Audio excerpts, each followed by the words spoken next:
तो अभी खुलकर कुछ नहीं कहा है, कहां जाएंगे, क्या फैसला होगा उनका, संतोष मांझी को आप सुन रहे थे। लेकिन हाँ, ये जरूर कहा जा रहा है, जिस तरह से बॉडी लैंग्वेज जीतन राम मांझी को देखने को मिला है कि जरूर वो एनडीए में ही जा सकते हैं। वहीं आरजेडी ने कहा कि एनडीए में अपमानित होने के बाद जीतन राम मांझी आरजेडी के साथ आए थे, जहां उन्हें पूरा सम्मान मिला। इसके बावजूद उनका मन डोल रहा था और उन्होंने महागठबंधन छोड़ दिया।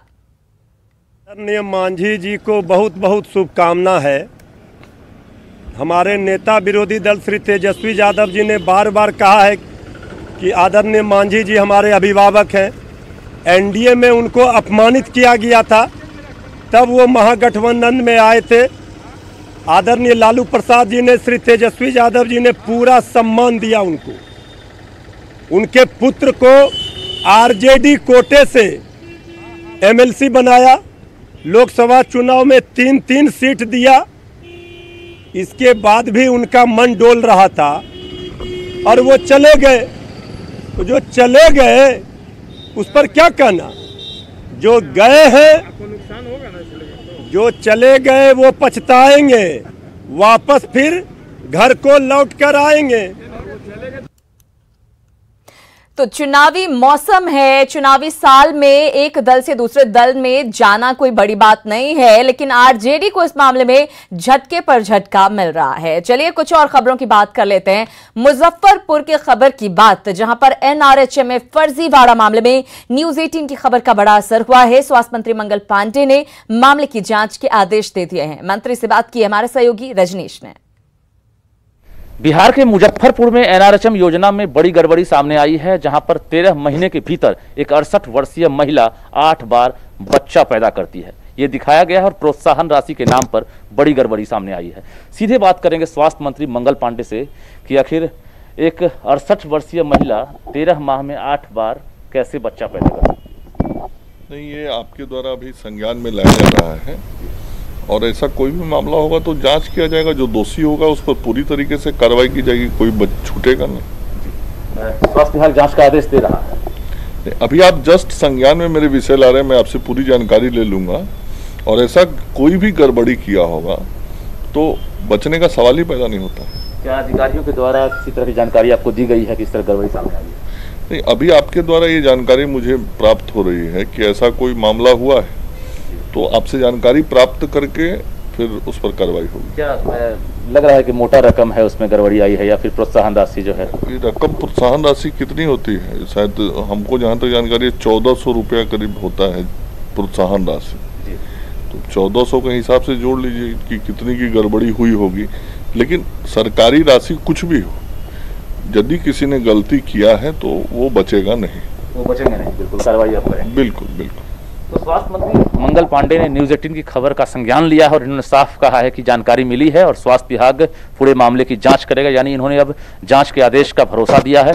ये मान रहे हैं कि अगर इस तरह कोई गड़बड़ी हुई होगी तो कोई भी बचेगा नहीं, बल्कि ठोस कार्रवाई होगी। कैमरामैन मनीष जुनेजा के साथ रजनीश कुमार, न्यूज 18 पटना। तो स्वास्थ्य मंत्री मंगल पांडे ने साफ कहा है कि इस मामले में पूरी जांच होगी और दोषियों पर कार्रवाई होगी। वहीं मुजफ्फरपुर के सिविल सर्जन ने बताया कि जांच के लिए 4 सदस्यों की टीम बनाई गई है, जो जल्द ही अपनी रिपोर्ट सौंपेगी। सिविल सर्जन ने जिले के सभी 16 पीएचसी और एनआरएचएम से रिपोर्ट मांगी है। दुख की बात है कि ऐसी शिकायत आपको करना पड़ रहा है और इस पर हम कड़ी कार्रवाई करने जा रहे हैं।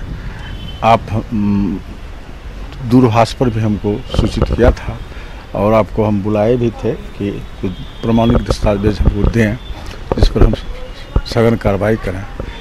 इसी को आधार पर दूरभाष से हम मुशहरी पीएचसी को भी पूछा है कि आप तुरंत 1 घंटा में हमको रिपोर्ट दीजिए। बीसीएम, अकाउंटेंट, मैनेजर, प्रभारी एक दें। और डीएम साहब से भी हमने बात किया है और डीएम साहब ने भी कहा है कि मजिस्ट्रेट के साथ इंक्वायरी सेटअप कीजिए। बड़ी खबर राजधानी पटना से है, जहां पर एक घर से बड़ी लूट की वारदात को बदमाशों ने अंजाम दिया है। तो बड़ी खबर आपको राजधानी पटना से दे रहे हैं, जहां पर एक घर से बड़ी लूट की वारदात को बदमाशों ने अंजाम दिया है। दीघा इलाके में स्थित घर से लाखों के जेवर और 2 लाख कैश लूटकर चोर चलते बने। बताया जा रहा है कि पीड़ित परिवार के राज्यपाल के रिश्तेदार हैं ये पीड़ित परिवार के लोग, जो यूपी के रहने वाले हैं। फिलहाल पुलिस इस हाई प्रोफाइल केस की जांच में जुटी हुई है और पीड़ित की शिकायत पर एफआईआर दर्ज कर ली गई है। घर की बेटी की दरअसल अगले महीने ही शादी होने वाली थी, लेकिन इसी बीच बदमाशों ने लूट की इस बड़ी वारदात को अंजाम देकर पटना पुलिस को फिर से खुली चुनौती दे दी है। हमारे संवाददाता संजय कुमार ने उस घर का जायजा लिया है।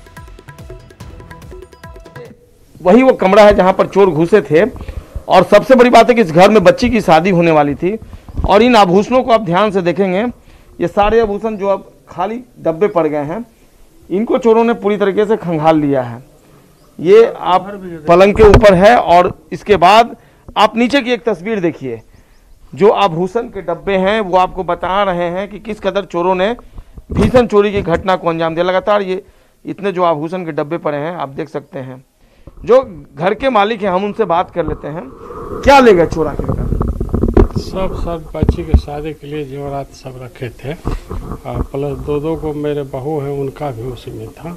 सब आभूषण सबसे ज्यादा एक बड़ी घटना को अंजाम दिया चोरों ने। फिलहाल घर के लोग समझ नहीं पा रहे हैं कि बच्ची की शादी वो कैसे करेंगे। एक विपदा की घड़ी उस घर के लिए जहां अगले महीने शहनाई बजने वाली थी और परिवार के लिए भी निश्चित तौर पर पिछले महीने राजीव नगर में भी चोरी की बड़ी घटना को अंजाम दिया था चोरों ने। और यही वो एफआईआर की कॉपी है जिसे दीघा थाना अध्यक्ष को लिखा गया है। 2 पीस सोने की नथिया है, 2 पीस सोने का तमाम जो चीज़ें हैं, हीरे का टॉप्स है, 1 पीस सोने का चैन है, 4 पीस चांदी पायल है, 2 पीस।